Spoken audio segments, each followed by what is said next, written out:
Okay, so obviously I'm aware that these gambling content creators on YouTube are not doing their thing for my benefit. Far from it. Their target is people who really don't give a shit about numbers, don't really care about the nitty gritty nasties of tilted table games in casinos. They just want to see crazy action. Um, Obviously, I have no understanding of why anybody can be entertained by watching somebody else gamble, but that's obviously a screw loose in my brain. It's certainly very popular amongst probably not as many million people as you would think, adding all these guys' subscriber claims together, but certainly, take the biggest. Still Vegas Math, I think, at about 1.5 million, and I would say that that's about the top end. It's about 1.5 million people, and that's not just in the USA but around the world. Anyway, that's all beside the point. Um, uh, um, this time, NG Slot, as he calls himself, did extremely well.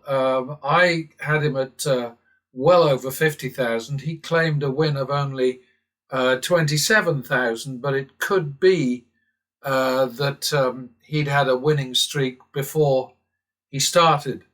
I'm not sure, or maybe he took a big hit before he started, because certainly I'm very careful about the way that I transcribe bets.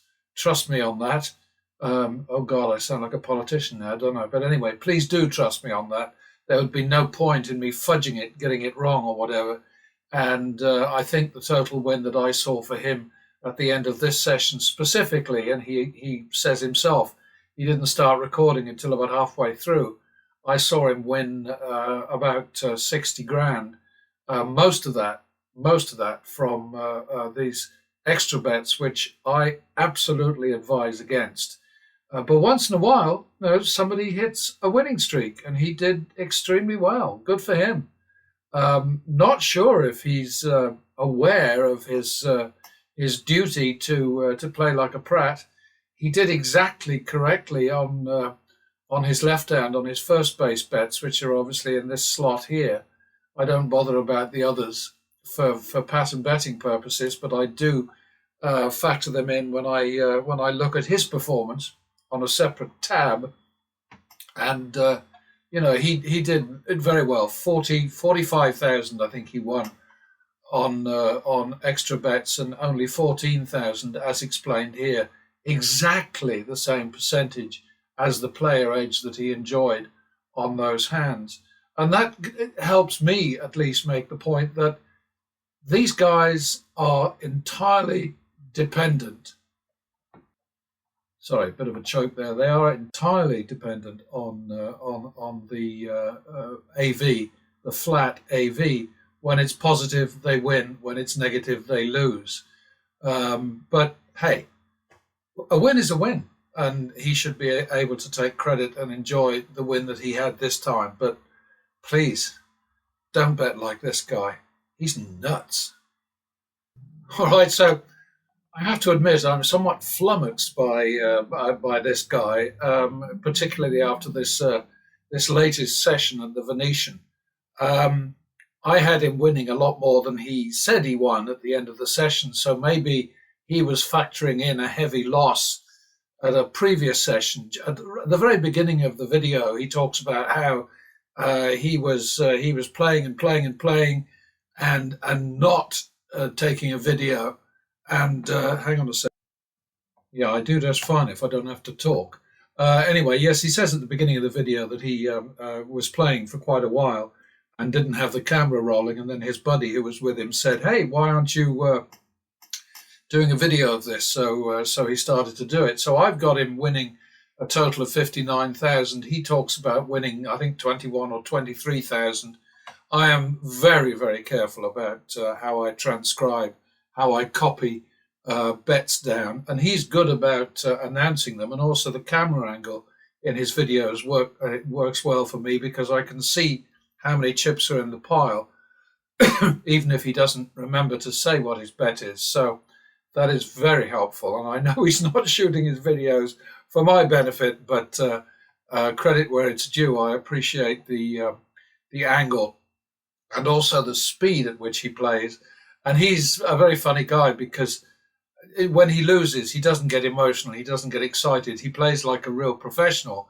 Yeah, the worst that he will say is, "That sucks," but beyond that, he doesn't sort of bang his fist on the table and throw a snit and go off and hide somewhere and bang his head on the wall and use sort of like I don't know, taking God's name in vain and all that sort of stuff.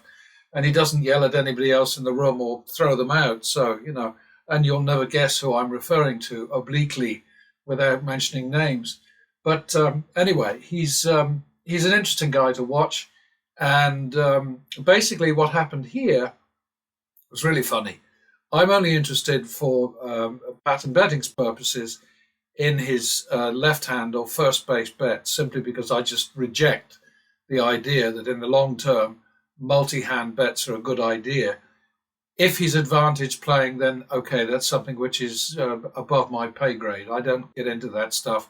I've done my own experiments over many, many years with card counting. I don't like it. I don't trust it. And that's just me. There are people who are religious about it.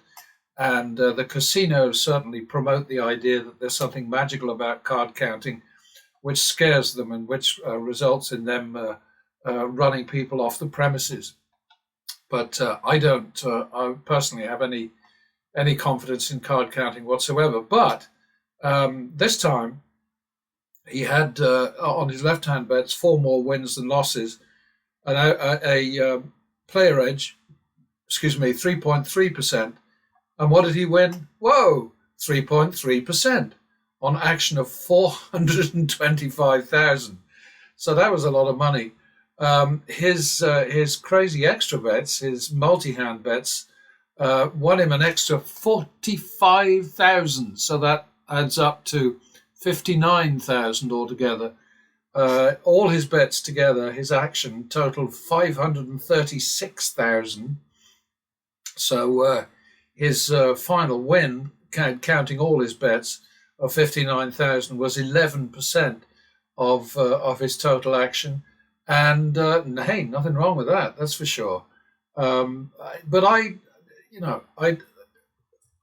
can't imagine how he managed to pull that off with the extra bets, because usually it's very, very bad news. But his bets were up and down all over the place, from 1,000 up to, I think his biggest bet was 16,000. That's a wide spread for these professional losers. I'll tell you that much. It's not a wide spread for pattern betting, but then of course pattern betting is a whole different approach. Let's go up and see what pattern betting did. And you can see here, this is the very friendly, basically. I mean, there was a nasty stretch there which really caused him problems. I mean, up to 0.29, what did he lose? By 0.30, he was down 33,000. So that bit really hurt him. And then over here, that's 0.71. At 0.71, he was down 50,500. And then look at this.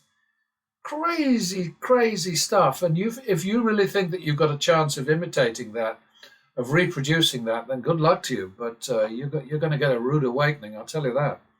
Anyway, let's have a look at pattern betting. Pattern betting did what? 22.5%, a win of 6,075 on action, which was like a 20th of Narek's. Like I say, I'm flummoxed by this guy because he has a style of play which is scary to me, but by golly, it worked for him this time. But just look at the situation for pattern betting. I mean, it's just slow and steady wins the race. That's what it's all about. And what can I tell you? As I was saying before I rudely interrupted myself, the indicated result against that action is less than 1,000 win. So we did a lot better than expected. You can see that the player edge was 3.3% for pattern betting, just as it was for Narek. The pattern betting win was 22.5%. It's obviously up to you to decide whether you believe anything that I'm telling you. I mean, I have no control over that. Interested actually to read Narek's biography. Apparently, when he started doing this YouTube thing, he had hardly any viewers, and I know exactly how that feels. But then he's in an area where there is definitely an audience. I don't understand it myself. I don't understand how anybody can be entertained by watching somebody else gamble. But there are plenty of people out there, at least 1.5 million altogether, who love this stuff. I don't get it, and that's fine. It's obviously my fault that I don't get it. But going back down to the bottom here, 3.3% for pattern betting, exactly the same, obviously, as for Narek on his left-hand first base bets. Win of 6,075 for the algorithm, 22.5%, 27,000, blah-de-blah-de-blah. 22 OKs, which means 22 turnarounds. That's all the green horizontal lines there. A lot of them, and that's the point, of course, of pattern betting. I almost said turnaround there. It's the same thing. It's exactly the same thing. It started out being called turnaround because getting a turnaround was the objective, exactly as it is now. Then when I moved into the blogosphere, as they used to call it, with the target betting blog, I decided to start calling it target betting, because obviously the target is important. You need to, you start off with a minimum bet. You make as much money as you need to make according to the rules of the strategy. And once you've made that, then you drop back to a minimum bet, as you can see with each of these horizontal green lines. You make that last bet, and then bing bang, you come back down to earth, to minimum. Win it, then min it. That's the slogan. Oh dear. Well, I'm sorry about that. There you are. That's pattern betting, and then going back down here. This is Narek's performance, and good for him, because he's going to get his ass kicked next time. I don't doubt it. And, thanks for the content, mate. Very good.